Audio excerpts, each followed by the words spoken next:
Hello friends, welcome to knowledge word. આજે આપણે જોવાના છે તારીખ 29 અને 30 માર્ચ 2025ના કરંટ અફેર્સ, જેમાં આજના દિવસના ખૂબ જ અગત્યના પ્રશ્નો અને સાથે સાથે તેને રિલેટેડ ટોપિક વિશે પણ ચર્ચા કરીશું. તો શરૂઆત કરીએ આજના વિડીયોની. પ્રથમ પ્રશ્ન છે, તાજેતરમાં ટાટા મોટર્સના બ્રાન્ડ એમ્બેસેડર તરીકે કોની નિમણૂક કરવામાં આવી છે? તો હાલમાં જ વિકી કૌશલ છે તેઓની ટાટા મોટર્સના બ્રાન્ડ એમ્બેસેડર તરીકે નિમણૂક છે તે કરવામાં આવી છે. માટે ઓપ્શન નંબર ડી આવશે તેનો જવાબ. તેના વિશે વાત કરીએ તો સ્ક્રીન ઉપર તમે જોઈ શકો છો, આ છે બોલિવૂડ અભિનેતા વિકી કૌશલ અને તેઓને ટાટા મોટર્સના બ્રાન્ડ એમ્બેસેડર તરીકે નિયુક્ત કરવામાં આવ્યા છે.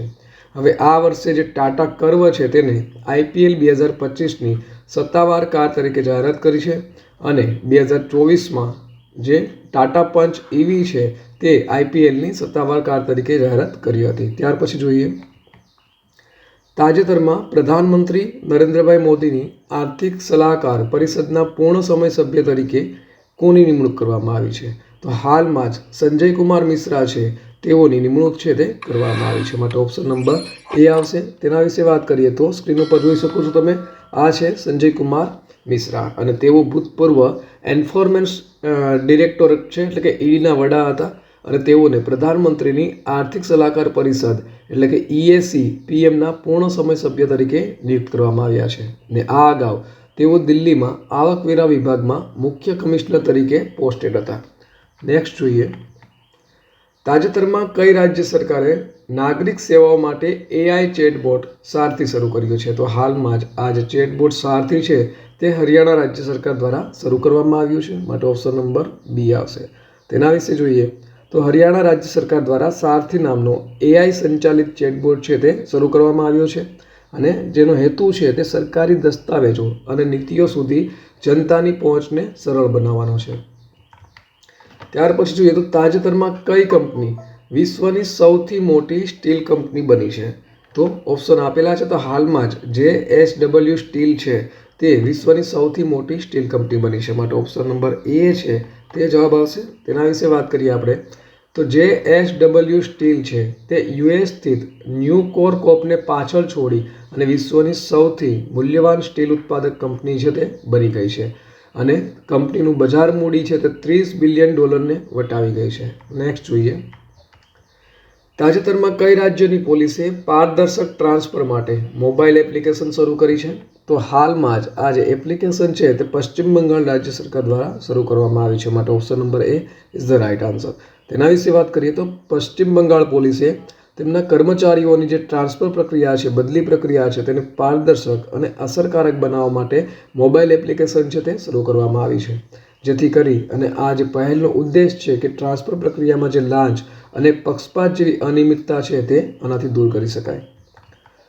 ત્યાર પછી જોઈએ તો તાજેતરમાં CDS જનરલ અનિલ ચૌહાણે કઈ IITમાં ટેક કૃતિ 2025નું ઉદ્ઘાટન કર્યું છે? તો હાલમાં જ આ જે ઉદ્ઘાટન છે તે IIT કાનપુરમાં કરવામાં આવ્યું છે. માટે ઓપ્શન નંબર ડી છે તે આપણો જવાબ આવશે. તેના વિશે જોઈએ તો સ્ક્રીન ઉપર જોઈ શકો છો, આ છે ચીફ ઓફ ડિફેન્સ સ્ટાફ એટલે કે CDS જનરલ અનિલ ચૌહાણ અને તેઓના દ્વારા IIT કાનપુર ખાતે એશિયાના સૌથી મોટા ઇન્ટર કોલેજિયેટ ટેક અને ઉદ્યોગ સાહસિકતા મહોત્સવ ટેક કૃતિ 2025નું ઉદ્ઘાટન છે તે કરવામાં આવ્યું છે. ત્યાર પછી જોઈએ, તાજેતરમાં ભારતે સ્વદેશી મિસાઇલ VLSR-SAMનું સફળતાપૂર્વક પરીક્ષણ ક્યાં કર્યું છે? તો હાલમાં જ જે આ પરીક્ષણ છે તે ઓડિશા ખાતે કરવામાં આવ્યું હતું. માટે ઓપ્શન નંબર ડી આવશે. તેના વિશે વાત કરીએ તો પહેલાં તો શું છે ફૂલ ફોર્મ VLSAR-SAM? તો તેનું ફૂલ ફોર્મ છે vertical launch short range surface two air missile અને DRDO દ્વારા અને ભારતીય નૌકાદળે આજે VLSR-SAMનું સફળતાપૂર્વક ઉડાન પરીક્ષણ છે તે કર્યું છે અને આ પરીક્ષણ છે તે ઓડિશા રાજ્યના ચાંદીપુર ખાતે ઇન્ટિગ્રેટેડ ટેસ્ટ રેન્જ એટલે કે RTI ખાતે જમીન આધારિત વર્ટિકલ લોન્ચરથી કરવામાં આવ્યું હતું. નેક્સ્ટ જોઈએ, તાજેતરમાં વિશ્વ રંગભૂમિ દિવસ ક્યારે ઉજવવામાં આવ્યો? તો દર વર્ષે 27 માર્ચના રોજ વિશ્વ રંગભૂમિ દિવસ છે તે ઉજવવામાં આવે છે. માટે ઓપ્શન નંબર ડી આવશે. તેના વિશે જોઈએ તો દર વર્ષે 27મી માર્ચે વિશ્વ રંગભૂમિ દિવસ છે તે ઉજવવામાં આવે છે અને થિયેટરના મહત્ત્વને ઓળખવા માટે ઇન્ટરનેશનલ થિયેટર ઇન્સ્ટિટ્યૂટ એટલે કે ITI દ્વારા 1961માં આની શરૂઆત છે તે કરવામાં આવી હતી અને આ વર્ષની થીમ છે શાંતિનું રંગભૂમિ અને સંસ્કૃતિ. નેક્સ્ટ જોઈએ તો તાજેતરમાં ભારત અને કયા દેશે આર્થિક સંબંધોને પ્રોત્સાહન આપવા માટે લીબા ગ્રુપ શરૂ કર્યું છે? તો હાલમાં જ આ જે ગ્રુપ છે તે ભારત અને ચીન દ્વારા શરૂ કરવામાં આવ્યું છે. માટે option number C is the right answer. તેના વિશે જોઈએ તો પહેલાં તો લીબા શું છે? લીબાનું ફૂલ ફોર્મ, તો તેનું ફૂલ ફોર્મ છે Lanka India business association group. અને આ જે છે તે ભારત અને શ્રીલંકા વચ્ચે આર્થિક સંબંધોને પ્રોત્સાહન આપવા માટે શરૂ કરવામાં આવ્યું છે. ત્યાર પછી જોઈએ તો તાજેતરમાં કેનેરા બેંક દ્વારા કોને એક્ઝિક્યુટિવ ડિરેક્ટર તરીકે નિમણૂક છે તે કરવામાં આવી છે? તો હાલમાં જ આ જે છે તે SK મઝમુમદાર છે તેઓની નિમણૂક કરવામાં આવી છે. માટે ઓપ્શન નંબર એ જવાબ આવશે. હવે તેના વિશે વાત કરીએ તો કેનેરા બેંક દ્વારા SK મઝમુમદાર છે તેઓને એક્ઝિક્યુટિવ ડિરેક્ટર તરીકે નિયુક્ત કરવામાં આવ્યા છે અને આ પહેલાં તેઓ બેંકના મુખ્ય નાણાકીય અધિકારી એટલે કે CFO તરીકે સેવા આપી રહ્યા હતા. નેક્સ્ટ જોઈએ તો તાજેતરમાં US પ્રમુખ ડોનાલ્ડ ટ્રમ્પે વિદેશી કારો પર કેટલા ટકા ટેરિફ લાદવાની જાહેરાત કરી છે? તો હાલમાં જ તેઓના દ્વારા 25% ટેરિફ લાદવાની જાહેરાત છે તે કરવામાં આવી છે. માટે ઓપ્શન નંબર સી આવશે. તેના વિશે વાત કરીએ તો અમેરિકાના રાષ્ટ્રપતિ છે ડોનાલ્ડ ટ્રમ્પ, જેમ તમે સ્ક્રીન ઉપર જોઈ શકો છો, અને તેઓના દ્વારા જે આયાતી કાર અને હળવા ટ્રક પર 25% ટેરિફ છે તે લગાવવાની જાહેરાત કરવામાં આવી છે.